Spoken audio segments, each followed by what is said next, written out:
Sejumlah informasi dari berbagai daerah di Provinsi Banten kami sajikan dalam Berita Banten yang dipersembahkan oleh PRSSNI Banten dan disiarkan serentak oleh seluruh radio anggota di 8 kabupaten kota di Provinsi Banten.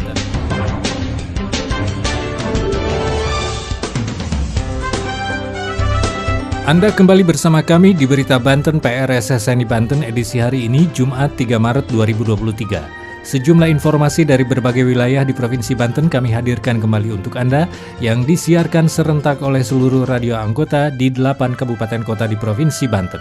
Dan inilah sejumlah informasi utamanya. Untuk mengendalikan laju inflasi, Disperindak Kota Cilegon lakukan operasi pasar murah di kelurahan-kelurahan di Kota Cilegon.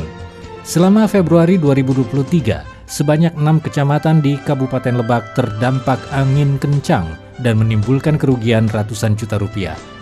Anggarkan 50 miliar rupiah, tahun ini Pemkab Pandeglang bangun 66 ruas jalan melalui program Jaka Mantul. Bersama saya Aldi Akbar, inilah Berita Banten selengkapnya. Pendengar, untuk mengendalikan laju inflasi dan membantu masyarakat, Dinas Perindustrian dan Perdagangan Kota Cilegon menyelenggarakan operasi pasar murah yang bertempat di halaman kantor Kelurahan Bagendung, Kota Cilegon. Masyarakat Kelurahan Bagendung dan sekitarnya menyambut antusias kegiatan bazar pasar murah tersebut dan berharap kegiatan ini dapat terus dilaksanakan karena sangat bermanfaat terutama menjelang bulan Ramadan di mana harga-harga sembako cenderung melonjak. Berikut laporan Chef Anwar dari Radio Pas FM Cilegon. Dalam upaya pengendalian inflasi daerah sekaligus membantu masyarakat, Dinas Perindustrian dan Perdagangan Kota Cilegon menggelar operasi pasar pada hari Rabu 1 Maret 2023 yang lalu. Kegiatan yang berlangsung di halaman kantor Kelurahan Bagendung tersebut diselenggarakan atas kerjasama dengan salah satu badan usaha milik daerah Provinsi Banten, yaitu PT Agro Bisnis Banten Mandiri. Beragam kebutuhan pokok dijajakan dan disambut antusias oleh masyarakat terutama kaum ibu, diantaranya beras, minyak goreng, tepung terigu, dan gula pasir dengan harga yang ditawarkan di bawah harga pasar. Penyuluh Perindustrian dan Perdagangan Disperindak Kota Cilegon, Dedi Jauhari mengatakan operasi pasar merupakan upaya pemerintah dalam mengendalikan harga kebutuhan pokok yang fluktuatif bahkan cenderung naik. Inflasi salah satunya adalah upaya konkret kita mengadakan operasi pasar. Yang kedua adalah kita upaya untuk menstabilkan harga. Memang saat ini harga di pasaran fluktuatif ya, bahkan cenderung tinggi. Contoh beras. Beras walaupun naiknya sedikit, tapi pengaruh ke inflasinya sangat luar biasa itu. Untuk saat ini operasi pasar saya tidak adakan di pasar, tetapi kita menyentuh langsung. Karena sangat bermanfaat bagi masyarakat, operasi pasar murah ini akan terus dilakukan dan menyasar ke kelurahan lainnya di Kota Cilegon, terlebih menjelang bulan Ramadan di mana harga-harga kebutuhan pokok umumnya melonjak. Selain dari sisi harga yang lebih murah, operasi pasar ini juga memotong ongkos masyarakat karena tidak harus jauh-jauh pergi ke pasar.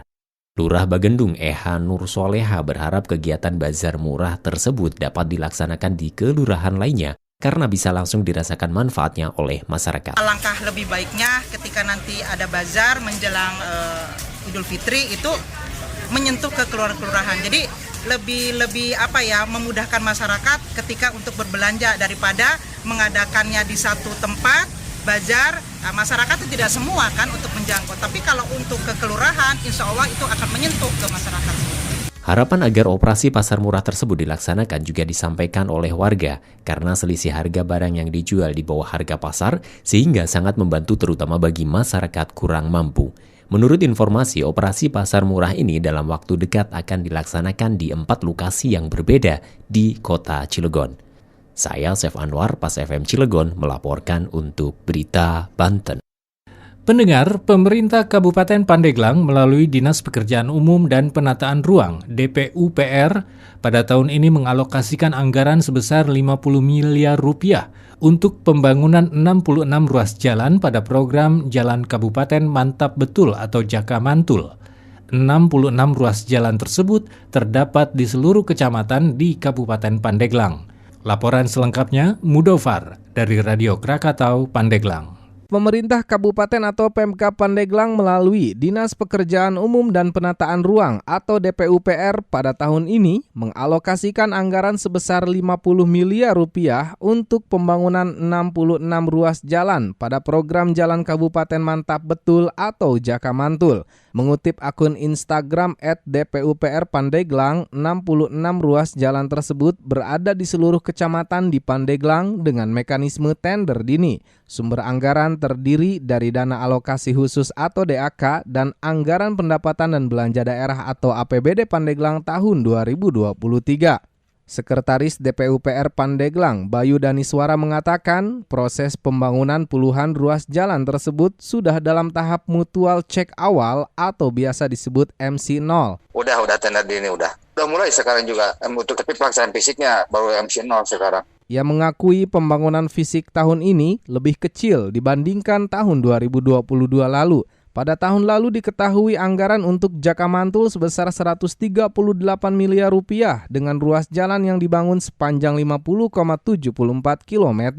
Namun ditegaskannya, program Jakamantul akan terus berlanjut sampai 2024 karena merupakan salah satu program unggulan Bupati Pandeglang Irna Narulita dan Wakil Bupati Pandeglang Tanto Warsono Arban. Pokoknya hampir setengahnya lah tahun sekarang itu kalau nggak salah. Masih terus lah, ini kan program pemerintah daerah dalam ini Ibu Bupati untuk penuntasan infrastruktur ya dalam ini jalan kabupaten. Saya Mudofar dari Krakatau Radio melaporkan untuk Berita Banten. Berita Banten. Anda masih bersama kami di Berita Banten PR SSNI Banten. Pendengar, sepanjang bulan Februari tahun 2023, sebanyak 6 kecamatan di Kabupaten Lebak terdampak angin kencang dan menimbulkan kerusakan beragam. Kerugian material yang ditimbulkan akibat angin kencang tersebut mencapai ratusan juta rupiah. Berikut laporan Puja Pamungkas dari Gens Radio Lebak. Selama Februari 2023, terdapat 6 kecamatan di Kabupaten Lebak yang terdampak angin kencang. Akibat angin kencang tersebut, puluhan rumah serta fasilitas umum mengalami kerusakan yang beragam. Jika dikalkulasikan, bencana angin kencang tersebut telah menimbulkan kerugian material hingga 300 juta rupiah. Kepala Pelaksana Badan Penanggulangan Bencana Daerah BPBD Lebak, Febri Rizky Pratama mengatakan, sepanjang Februari 2023 ini, 6 kecamatan di Lebak terdampak angin kencang dengan kerugian mencapai ratusan juta. Pada Selasa 28 Februari 2023 pukul 13.00 waktu Indonesia Barat, sebanyak 6 kecamatan di Lebak terkena dampak angin kencang. Fasilitas umum dan rumah warga rusak, untuk tingkat kerusakan belum bisa ditentukan. Kerugian itu berdasarkan laporan cepat dari relawan. Ia membeberkan adapun kecamatan yang terdampak antara lain Kecamatan Bayah, rumah rusak sebanyak 45 unit, 1 musola dan 2 sekolah. Kecamatan Kelanganjar, 2 rumah rusak, Kecamatan Malimping 1 rumah, Kecamatan Rangkas Bitung 1 rumah, dengan total rumah warga yang terdampak angin kencang yaitu 50 unit. PB mengungkapkan selama 2 pekan akan terjadi cuaca buruk alias hujan lebat disertai angin kencang. Ia menambahkan berdasarkan rilis BMKG, 28 kecamatan di Lebak berpotensi terdampak angin kencang terkhusus di Lebak Selatan. Sementara itu, Alvin, staf BPBD Lebak, mengatakan sejumlah bantuan sudah didistribusikan kepada korban yang terdampak. Demikian Puja Pamungkas, Gen Radio Lebak melaporkan untuk Berita Banten. Demikian sejumlah informasi yang telah kami sajikan untuk Berita Banten kali ini. Saya Aldi Akbar, sampai jumpa. Terima kasih Anda telah mendengarkan Berita Banten yang dipersembahkan oleh PRSSNI Banten.